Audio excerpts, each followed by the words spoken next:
Hop, la palette, elle est juste là. De quoi vas-tu nous parler, Malou? Tu nous avais parlé du Barça, tu nous avais parlé d'Ada Hegerberg. Que nous réserves-tu pour cette semaine? Et la botte secrète face au bloc bas.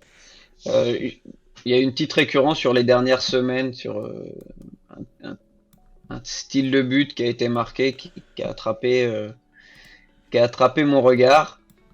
Sur la terminologie, bon, je parle de seconde zone. Après, ça c'est vraiment propre un peu à tous les coachs. Il y en a qui vont parler de centre au deuxième poteau. Il y a trois séquences. La première, c'est Arsenal. La deuxième, c'est un club français que vous connaissez très bien, l'Olympique Lyonnais. Et la troisième, c'est le FC Barcelone. Donc Parce que restez jusqu'au bout parce que on va encore analyser l'Olympique Lyonnais. Peut-être que si le staff du PSG est dans le chat, ça va les aider ça va les... D'ailleurs, Nat nous dira tout à l'heure si le FC Nantes elles ont réussi à contenir Ada Hegerberg grâce à ta palette de la semaine précédente. Je peux lancer. ouais, Allez, c'est ouais, c'est parti. parti.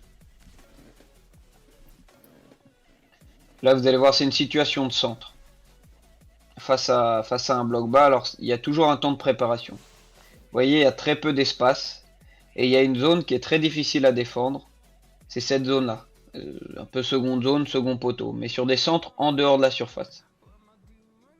C'est difficile à défendre parce que c'est dans le dos des deux défenseurs centrales. Souvent, souvent les meilleures joueuses de tête.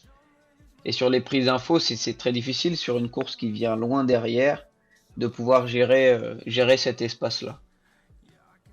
On va le voir sur une autre séquence avec l'Olympique Lyonnais. Ça s'apparente un peu à la même chose. Vous allez voir, la ligne défensive de Montpellier est assez basse. Le centre, il vient d'en dehors de la surface. Quand je dis en dehors, c'est avant la surface. Et là, ça va être seconde zone. Regardez les deux défenseurs centrales, elles ont les yeux sur le ballon. Et notamment la deuxième, euh, euh, Ada Hegerberg arrive à se faire oublier et se positionner dans cette zone-là. Là, c'est un peu plus flagrant sur le ralenti. Et c'est très difficile de gérer cet espace-là. Il existe dans le mouvement du jeu, mais des fois il est aussi créé. Et c'est ce que fait le Barça souvent contre des blocs bas. Là on va voir, ils vont mobiliser le ballon pour faire reculer un peu la défense. Et pour libérer ce petit espace au deuxième. Et là il y a beaucoup de densité, donc il ramène encore plus de joueuses. Et puis il y a surtout une qualité de pied qui permet de mettre le ballon là-bas. Il y a une équipe cette année un petit peu moins récurrente, mais il y a une équipe qui le faisait très bien l'an dernier, c'était le PSG. Ils amenaient sur une situation assez récurrente avec Lieke Martens qui se mettait dans cette petite zone au deuxième poteau. C'était une des forces qu'on avait identifiées quand on avait préparé le match de Coupe de France. Ça leur a pas empêché de nous la mettre euh, dans cette petite zone-là et que qu'il y ait des situations parce qu'il y a la qualité technique. Là, pour mettre ce ballon-là, alors c'est une trajectoire sortante. Vous avez vu, la gardienne, elle hésite. Elle est incroyable. C'est vraiment une zone, Le centre est incroyable. Ouais. Ouais. c'est vraiment une zone grise. Et, Et moi, et quand on a la patience et le pied, ben, mettre dans cette zone-là, c'est très dangereux. j'ai une question, Malou. Après, peut-être Nat, si t'en as une. Mais comment on fait pour défendre? Qu'est-ce que tu as dit qu'est-ce que tu as dit à tes joueuses quand tu as analysé avec Tonon pour justement aller chercher cette défense au second poteau? Parce que forcément, bah là, tu disais parfois ça peut être des appels. Là, à Egerberg n'a pas fait forcément un appel. Elle était pas au second poteau. Elle fait un appel. Sa trajectoire dévie au second poteau. Peut-être qu'Arsenal elle était plus au second d'aller rentrer. Comment on peut justement pallier cet espace pour justement minimiser les chances de se faire avoir. Il y a plusieurs choses. Déjà le travailler parce que c'est une séquence de jeu qui est assez unique ou qu'on ressort que contre certaines équipes. On sait qu'on va être bloc bas, donc vraiment travailler, essayer d'aller sur tous les types de centres. Et après, c'est les codes qu'on va donner. Qui gère cette zone, qui gère les marquages, quelle joueuse, s'il y a quatre joueuses, comment on défend, s'il y a trois joueuses, s'il y a deux attaquantes. Voilà, c'est définir les rôles. Il n'y a pas de recette magique parce que si ta deuxième défenseur central elle fait 1m70 et la première 1m90, euh, tu vas gérer ça différemment que si c'est l'inverse et que t'es pris dans le dos. Donc c'est vraiment définir les missions précises. Et puis sinon, il y a une autre chose, c'est d'éviter que traiter le problème à la source, d'éviter que le centre arrive. C'est vrai qu'éviter que le centre arrive, C'est ce que ça j'allais peut être dire. une bonne solution. Nat, sur ça, c'est vrai que moi, ça me fait penser, ces palettes qu'on fait avec Malou, à Orléans tu me disais la dernière que Orléans ne faisait pas de vidéo. Pour ces choses-là, on peut les analyser qu'à la vidéo. Mais c'est quand même impressionnant. Ouais, mais je suis d'accord un petit peu avec ce que dit Malou, surtout à la fin. Je pense que c'est. Enfin, après, ils le font contre des blocs bas, donc je pense que c'est pour ça qu'elles vont pas aller traiter le problème à la source, c'est qu'elles sont déjà naturellement reculées. Et c'est là où les joueuses se permettent. Enfin, on le voit sur toutes les situations, peut-être un petit peu moins celle de l'OL, mais sur les deux autres situations, elle a vraiment le temps d'ajuster son pied. Et bon, là, on parle de très bonnes joueuses de ballon et c'est une situation qui, certes, se travaille défensivement, mais offensivement, ça se travaille aussi les centres. Et dans les zones où je trouve, et d'autant plus dans le foot féminin, les gardiennes, elles ne savent jamais vraiment s'il faut sortir ou pas. Dans ces zones-là, il y a toujours ce temps d'hésitation chez les gardiennes qui font que tu as forcément un avantage parce que même si elle va sortir, je trouve encore aujourd'hui, c'est assez compliqué que certaines gardiennes sortent. Donc, si elle sort, elle va peut-être être un petit peu en retard, donc elle peut repousser le ballon parce qu'il y a de la densité et tu peux aller taper le deuxième ballon derrière et marquer. Là, on le voit encore plus sur l'occasion du Barça, mais c'est intéressant parce que pour moi, les blocs sont beaucoup trop loin en fait. C'est trop tard. Enfin, quand le centre, pour moi, là, c'est surtout cette situation d'Arsenal. Là, tout le monde est beaucoup Elle est trop en sur un retard sur fauteuil, elle est l'action. sur un fauteuil pour centrer. Mais d'un autre côté, des situations comme ça pour avoir du coup pour suivre Strasbourg, puis suivre Nantes, pour suivre un petit peu aussi beaucoup la D2 et être bord terrain. Mais en fait, c'est vrai que c'est des situations qu'on retrouve énormément. Sauf que là, face à des équipes où la qualité de la joueuse sur le centre est moins bon que ce qu'on vient de voir là, bah il y a peut-être des situations qui sont moins dangereuses parce que le centre il va arriver dans la première zone, parce que ça va arriver sur la gardienne et qu'elle va pouvoir sortir rapidement, parce que ça va être dévié par un défenseur. Là, on le voit que pour revenir sur la D1, si on va parler de Salma Bacha derrière, tu sais très bien que n'importe quel centre qu'elle va te mettre, il va être dans une zone dangereuse. Ouais, on a de plus en plus d'équipes parce que le niveau technique général s'est relevé, donc on a de plus en plus d'équipes qui sont capables de garder le ballon sur des temps de possession un peu plus longs. Donc par conséquent, on a plus d'équipes qui défendent bloc bas. Et donc tu es obligé de trouver les failles, trouver comment mettre en difficulté ces blocs bas, et c'est quelque chose qui est fait qui est très bien fait par Manchester City chez les garçons, par des clubs comme Arsenal. Donc, c'est des clés qui existent et qu'on retrouve de plus en plus parce que le niveau technique s'est relevé. Et ces centres-là, s'ils sont trop longs, la joueuse, elle peut remettre en retrait. Et s'ils sont un petit peu courts, généralement, on a des courses qui coupent avant. Donc, c'est vraiment, si c'est bien attaqué, même avec un pied un petit peu moins qualitatif que les joueuses qu'on a vues dans la vidéo, c'est hyper dangereux. Et Ça offre c'est des possibilités diverses.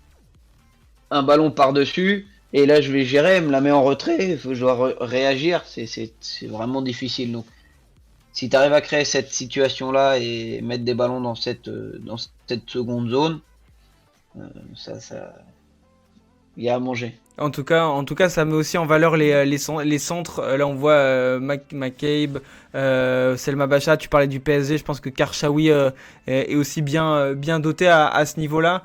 Donc, ça met aussi en valeur la passe décisive, peut-être plus impressionnante que les buts sur ces actions-là.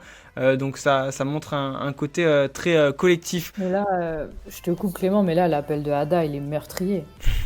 Il est meurtrier, son appel. Mais non, parce que ça reprend exactement ce que tu disais, Malou, où dans l'instant, déjà, elle est oubliée par le milieu de terrain, mais en fait, l'enchaînement des appels est fou. Elle voit. Après, c'est le génie Sommer derrière qui fait l'appel de l'eau, ou c'est Oran? J'arrive pas à voir. C'est Oran C'est Oran qui parce que compense. après, tu sens qu'elle joue très bien ensemble. Ouais, elle compense. Elle voit qu'Ada part au deuxième, du coup, elle va au premier. Mais du coup, on le voit à la tête de la défenseur de Montpellier qu'elle sait même plus où regarder. Elle était devant elle il y a 2 secondes et elle la suit pas derrière et il est super dur son appel parce qu'elle va dans la zone. Enfin, en fait, elle savait, on a l'impression qu'elle savait que Bacha allait mettre au deuxième, quoi. Et en combien de temps ça se fait, ça? Ouais.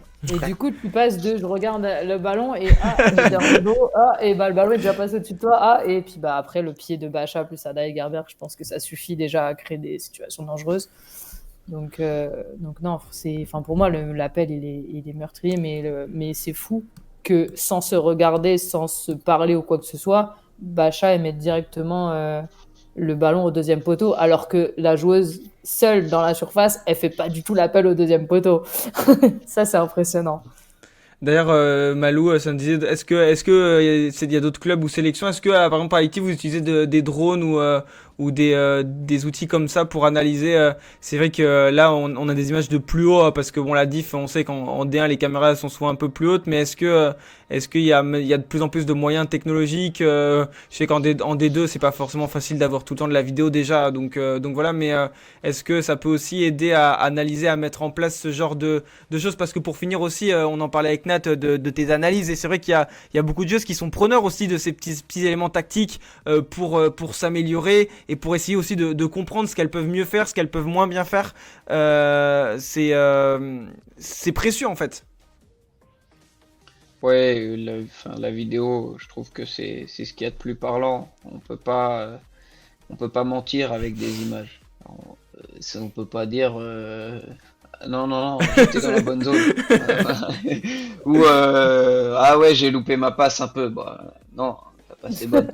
Donc dans les deux sens, la vidéo, voilà, c'est très pragmatique et c'est ça qui est intéressant. Et puis même quand on travaille avec les joueuses, on n'est pas là pour être dans l'affectif, on est là pour être efficace, et ni dans l'émotion. Donc c'est ok, qu'est-ce qu'on améliore? Regarde, tac, qu'est-ce que t'en penses? Ouais. Ouais, c'est vrai, je peux déclencher un peu avant l'appel, ou ouais, c'est vrai que je prends qu'une fois l'info. Et ok, bon, tac, ça on corrige. Donc la vidéo, c'est très concret. Et après, pour revenir à ta question, euh, sur les compétitions internationales, par exemple, nous, quand c'est pas télévisé, on a l'obligation de filmer en plan large et de mettre sur une plateforme d'échange avec la FIFA. Ok. Donc là, on fait partie des nombreuses nations qui se sont engagées là-dessus. Quand on a les moyens matériels, on le fait. Des fois, d'un point de vue logistique, on peut être un peu en difficulté par rapport à la taille du stade, à ces choses-là. Mais et puis sinon, en séance, oui, Et on filme avec drone. c'est une question c'est pour la FIFA, ou c'est pour en fait quel est l'intérêt de pouvoir le mettre à disposition de la FIFA?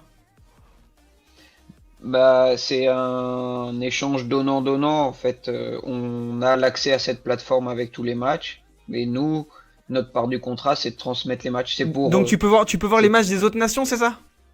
ouais, c'est ça. Ok. Par Mais il y a exemple, la on même chose joue en D2 féminine. Du coup, moi, enfin, je sais que avec pour Bipro, travailler ouais. dessus, ouais, ouais, c'est ça. Ils ont une plateforme où en fait les clubs, même si c'est pas diffusé, les clubs diffusent quand tu es à domicile, tu diffuses ton match.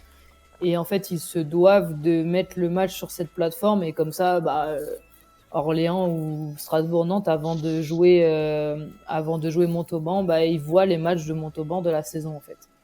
Et après, par contre, effectivement, tu as le souci, c'est une caméra automatique en haut, souvent, ou un petit caméscope et tout. Donc après, tu as les problématiques de terrain, est-ce que tu es bien placé pour bien voir le terrain. Je sais qu'à Nice, souvent, quand on retrouve les images des matchs de Nice, il y a le soleil en face. Donc ça peut, voilà, il y a des soucis techniques, bien sûr, qui rentrent en compte, mais ça permet en tout cas d'avoir un visu sur tous les matchs quand même du championnat. Donc ouais, mais je savais pas qu'ils le faisaient aussi en sélection pour vous quand c'est pas diffusé, donc c'est bien Alors qu'il y ait ces toutes systèmes de les plateforme. nations se sont pas engagées, Ok. mais une grande partie. Alors toutes les grosses nations, c'est le cas. Toutes les grosses nations ont des gros moyens pour filmer de bonne manière les matchs. Et après, quand c'est télévisé, naturellement, la FIFA met sur cette plateforme. À la Coupe du Monde, on a sur la plateforme, on a un plan avec tout le terrain, on a un plan derrière les buts, on a un plan dans l'angle, on a vraiment juste sur la surface, on a tout ce qu'il faut pour faire un montage sur des CPA, faire un montage sur le bloc équipe. Ça fait beaucoup ça fait beaucoup de matière pour toi pour travailler, mais ça permet aussi d'avoir des visions différentes depuis le terrain. Mais en tout cas, merci beaucoup Malou. Je sais que tu vas devoir nous quitter, mais merci beaucoup pour cette palette. Je sais que on a eu une petite demande sur un match et sur des actions. On t'en fera part je crois que c'était sur le PFC hein, qu'on nous a demandé une séquence Nat à analyser. C'est bien ça.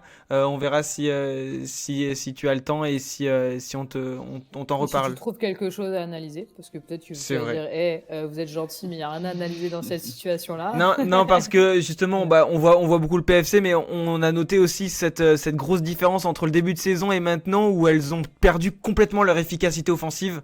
Du coup, on en avait parlé en conférence de presse avec Sandrine Soubéran, où on pense qu'il y a eu des ajustements tactiques qui ont fait que, en fait, elles sont passées du début de saison avec Wolfsburg où elles marquaient presque à chaque occasion et où maintenant elles mettent à peu près 10 tirs, voire 12 tirs avant de marquer. Donc voilà, si tu as l'occasion de nous en parler dans les prochaines semaines. Mais voilà, en tout cas, merci. On a eu des retours des joueuses qui ont trouvé ces petits moments avec Ouais. toi sympas sur ces palettes vidéo.